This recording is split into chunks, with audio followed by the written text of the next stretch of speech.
আসসালামু আলাইকুম। 5 মিনিট ট্যুরিজমে আপনাদেরকে স্বাগতম। প্রথমেই জানাতে চাই যে এই চ্যানেলটা কোনো বিজনেসের উদ্দেশ্যে করা হয় নাই। এই চ্যানেলটা করা হয়েছে সবার উপকারের জন্য। আমি দেশ-বিদেশের বিভিন্ন জায়গায় ঘুরেছি। তো এসব জায়গায় ঘোরার আগে আমি সাধারণত ইউটিউবে খুঁজেছি এই ভিডিওগুলা কীরকম আসলে যাওয়া যায়, কীভাবে কী প্রসেস, কোথায় কত টাকা লাগে, কখন কোন জায়গায় কোন জিনিস দেখার মতো জায়গা আছে, এইসব ইনফরমেশনের জন্য বিভিন্ন ভিডিও দেখতে গিয়ে আমি যেটা বুঝতে পেরেছি সেটা হচ্ছে প্রত্যেকটা ভিডিও 10 থেকে 15 মিনিট করে দেখতে হয়। এটা একটা টাইমের মানে অপচয়। আরেকটা দিক হলো অনেক সময় সঠিক ইনফরমেশনটা পাওয়া যায় না। তাই আসলে আমার এই প্রচেষ্টা 5 মিনিটের ভিতরে আপনাদেরকে ইনফরমেশন জানানো। তো আজকে আমার বিষয়টা হচ্ছে মেঘালয় যাওয়ার সিস্টেম, যেটা সিলেট শহর থেকে যাবেন।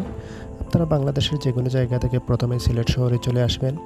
সিলেট শহরে রাতে স্টে করবেন, আর সকালে একদম ভোরে রওনা দেবেন সিলেট শহর থেকে তামাবিলের উদ্দেশ্যে। বাস পাবেন 100 থেকে 150 টাকা ভাড়া হবে। সিএনজিতে যদি যান 800 থেকে 1000 টাকা রিজার্ভ হবে। যেভাবে খুশি যেতে পারেন। চেষ্টা করবেন সকাল 10টার ভিতরে ওইখানে চলে যেতে, ইমিগ্রেশনটা শেষ করে নিতে। কারণ তাড়াতাড়ি ইমিগ্রেশন শেষ না করলে ইন্ডিয়া থেকে যে পাথরগুলো বাংলাদেশে আসে, ওই আসার পথে যে পাথরগুলো যে ট্রাকগুলো নিয়ে আসে ওইখানে প্রচুর যানজট সৃষ্টি হয়। এই কারণে তাড়াতাড়ি ইমিগ্রেশনটা শেষ করে নেবে। ইমিগ্রেশন শেষেই ইন্ডিয়ার ওই প্রান্তে সাউদিগড়ের ওইখানে দেখবেন অনেকগুলো গাড়ি আছে, লোকাল গাড়ি। ওগুলোতে যদি যান তাহলে 3 থেকে 3,500 টাকা। সাইট সিং হবে ধরেন 5 থেকে 10 মিনিটের ভিতরে। আর চেষ্টা করবেন যে গাড়িগুলো শিলং থেকে ট্রিপ নিয়ে, অর্থাৎ মানুষ নিয়ে বাংলাদেশে যখন আসার পথে মানে ইমিগ্রেশনে যখন চলে আসে তখন ওই গাড়িগুলো যখন শিলংয়ে ব্যাক করে, খালি গাড়ি ওইগুলা কালেক্ট করা। তো আপনি স্ট্যান্ড থেকে ওইগুলো কালেক্ট করতে পারবেন না, কারণ ওখানে খাসি আছে, ওরা ঝামেলা করবে। চেষ্টা করবেন একটু সামনে চলে যাওয়ার স্ট্যান্ড থেকে। 4-5 জন হলে ভালো হয়। যদি একা যান তাহলে ওইখানে আরও অনেক বাংলাদেশি লোক পাবেন, তাদের সাথে কথা বলে 4-5 জন মিলে আপনারা একটু সামনে চলে যাবেন। ওইখানে তাদের সাথে যদি কন্ট্যাক্ট করেন তাহলে 2000 থেকে 2500 রুপিতে আপনারা তাদেরকে একদিনের জন্য রিজার্ভ করতে পারবেন, অর্থাৎ শিলংয়ে নিতে পারবেন। পথে 5 থেকে 6টা সাইট সিং করতে পারবেন। সাইট সিংয়ের মধ্যে রয়েছে বড় হিল ওয়াটারফলস, মাওলিলং ভিলেজ যেটা এশিয়ার সবচেয়ে সুন্দর গ্রাম, তারপর রয়েছে বিলিং রুট ব্রিজ।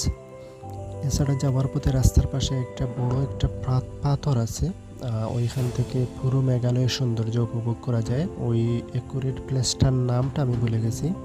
ড্রাইভারের সাথে আলাপ করলেই ওরা ওইখানে নিয়ে যাবে। 30 টাকা মনে হয়, 30 রুপি মনে হয় এখানে এন্ট্রি ফি। আর চেষ্টা করবেন হাসিয়া কোনো ড্রাইভার যাতে না হয়, চেষ্টা করবেন বাঙালি ড্রাইভার কালেক্ট করার জন্য। কারণ বাঙালি বলতে এখানে বেশিরভাগ আসলে সিলেটি ভাষায় কথা বলে। ওরা তো মেঘালয় আসলে তো সিলেটের সাথে জড়িত ছিল, সেই কারণে ওরা সিলেটি ভাষায় কথা বলে। তো আপনি শুদ্ধ ভাষায় কথা বললে ওরা বুঝতে পারবে। তো যাই হোক, শিলংয়ে যাবেন। শিলংয়ে যাওয়ার পর আপনারা পুলিশ বাজার অথবা থানা রোড এই জায়গাগুলোতে আপনারা হোটেল বুক করার চেষ্টা করবেন, কারণ আমরা বাংলাদেশিরা সব সময় ওই জায়গাতে বুকিং করি। ওইখানে প্রচুর বাঙালি আছে। প্রত্যেকটা হোটেলেই কয়েকজনকে আপনি বাংলাদেশে পাবেন যারা ওইখানে হোটেল বুক করছে। নর্মালি হচ্ছে সিঙ্গেল রুম 500 থেকে 1000 রুপি, ডাবল বেডের হচ্ছে 800 থেকে 1500, 2000, 2500, 3000 পর্যন্ত আছে। যার যেটা চয়েস হয় সেটাই নেবেন। মার্কেটের জন্য সেন্টার পয়েন্ট থেকে ডানে বামে সামনে পিছনে অনেকটা রোড আছে, প্রত্যেকটা রোডে যাবেন। ওইখানে সুপার মল আছে, নর্মাল অনেক মার্কেট আছে, ওইখানে অনেক কম প্রাইসে পাওয়া যাবে প্রোডাক্টগুলা, বিশেষ করে শীতের কাপড়গুলা। এছাড়া শিলং শহরটা দেখার জন্য ওইখানে লেক আছে, ওটা পুলিশ বাজারের সাথেই।